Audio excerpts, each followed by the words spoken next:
All right, today we're going on a mission, a journey deep into the Earth. We're on the hunt to find out where the vast majority of our planet's carbon is actually stored. And here's a hint, the answer might be right under your feet. When we talk about carbon, our minds usually jump straight to carbon dioxide, the stuff in the atmosphere. And yeah, that's super important for sure. But here's the crazy part, that's just a tiny fraction of the total. So where's the rest of it? Where's the planet's biggest carbon bank hiding? Well, to find out, we've got to look down. Okay, let's get into it. Our destination, it's called the lithosphere. Now, that's just the fancy geological term for the solid, rocky crust and the very top part of the mantle. And to give you a sense of scale here, this is mind-blowing. The lithosphere holds tens of millions of times more carbon than our entire atmosphere. It is by a long shot the biggest carbon reservoir on the whole planet. No contest. So to really get what's going on with all this carbon in the lithosphere, we have to wrap our heads around one key idea. Not all carbon is created equal, or at least it doesn't move at the same speed. It's kind of like carbon is operating on two totally different clocks. One is ticking away really fast, and the other one, well, it's moving very slowly. So here's the breakdown. On one hand, you've got fast carbon. This is the biological stuff. The carbon that's in all living things.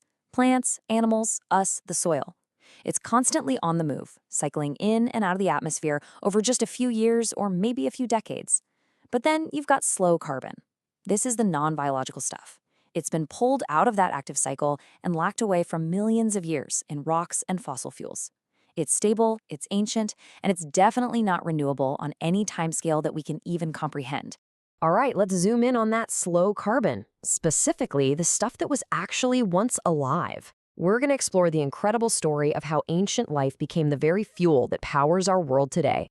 Okay, picture this. We're going back hundreds of millions of years. The Earth is covered in these huge, swampy forests. Now, when these giant plants died, they'd fall into the waterlogged ground. And because there wasn't much oxygen, they couldn't really decompose properly. Instead, they formed this dense, mucky stuff called peat. Then, over millions and millions of years, this peat got buried deeper and deeper. All that heat and pressure from above it basically cooked it, transforming it into that black, carbon-packed rock we all know as coal. Now, the story for oil and gas is pretty similar, but we're swapping the setting. Instead of swamps, we're in the ancient oceans. Think of all those tiny marine organisms, plankton, algae. When they died, their remains would just rain down onto the seafloor. Over time, they got buried by layer after layer of silt and sand. And, you guessed it, just like with coal, millions of years of incredible heat and pressure worked their magic, breaking down all that organic gunk into the oil and natural gas we drill for today. So yeah, fossil fuels are a huge store of carbon. No doubt about it. But believe it or not, they are completely dwarfed by this single largest carbon store on the entire planet. And this one's a little different. It's not just made from ancient life, it's literally built with carbon atoms. And here it is, limestone. Yep, this pretty ordinary looking rock, which is made of calcium carbonate, is the undisputed heavyweight champion of carbon storage. The vast majority of all the carbon in the Earth's crust is locked up in rocks just like this one. So how does this rock even form? Well, it happens in two main ways. First up, the biological route. You've got marine critters like corals and mollusks, and they're pulling dissolved carbon right out of the seawater to build their protective shells and skeletons. When they die, all those hard parts pile up on the ocean floor, and over millions of years, they get compacted into limestone. The second way is purely chemical. This is when calcium carbonate just precipitates directly out of the water, creating those amazing stalactites and stalagmites you see in caves. Cool, right? And this is such a cool way to see that biological process in action. If you look really closely at a piece of limestone, you can often see the actual fossilized remains of the ancient sea creatures that built it. It's a rock that tells a story of life from millions and millions of years ago. It's like a literal library of the ancient sea.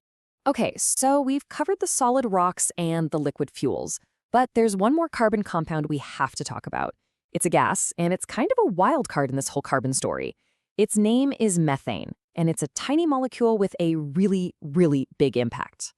So, where does methane come from out in nature? Well, it's mostly produced by these tiny little microorganisms called methanogens. They absolutely love places with no oxygen. Think about the mud at the bottom of a swamp or a wetland. As they munch on and break down dead organic stuff, they release methane gas. So, why is this tiny gas such a big deal? Well, because it's an incredibly powerful greenhouse gas. Even though there's way less of it in the atmosphere than CO2, it totally punches above its weight. Molecule for molecule, it traps 28 times more heat over 100 years. Whoa, that is a serious amount of warming power packed into one tiny package. Okay, but here's the really important difference between methane and CO2. Methane is super powerful, right? But it's also pretty short-lived. It breaks down in the atmosphere after about a decade or so. Carbon dioxide, on the other hand, that's the long-haul problem. The extra CO2 we've pumped into the atmosphere sticks around for hundreds, even thousands of years. So you can think of it like this. Methane is like a quick, powerful jab of warming, while CO2 is the thing that creates a much, much longer-lasting problem for the climate. So, what does this all have to do with us? We've taken this incredible journey deep underground. We've seen how these massive, stable stores of slow carbon were created over millions of years. But now we have to talk about the human factor. We have to talk about how we're interacting with that ancient, slow-moving clock. And really, this is the heart of the issue. That slow carbon in fossil fuels, it took millions upon millions of years to form and get locked away deep underground. And what are we doing? By burning it for energy, we're taking all that ancient stored up carbon and just releasing it back into the active, fast carbon cycle. And we're doing it in what is, geologically speaking, the blink of an eye. For thousands and thousands of years, that fast carbon cycle was pretty much in a natural balance.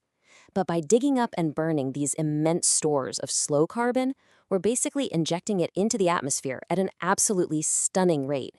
This is fundamentally throwing a system that's been stable for ages completely out of whack, and it's rapidly cranking up the total amount of carbon in that active, everyday cycle. Look, the geological process that created coal and oil, that's not something we can just reverse. It took millions of years, and that is a timescale we simply don't have. So the ultimate question this all leaves us with is a pretty deep one. Now that we've unlocked this ancient vault of carbon, how do we manage the balance? What do we do now?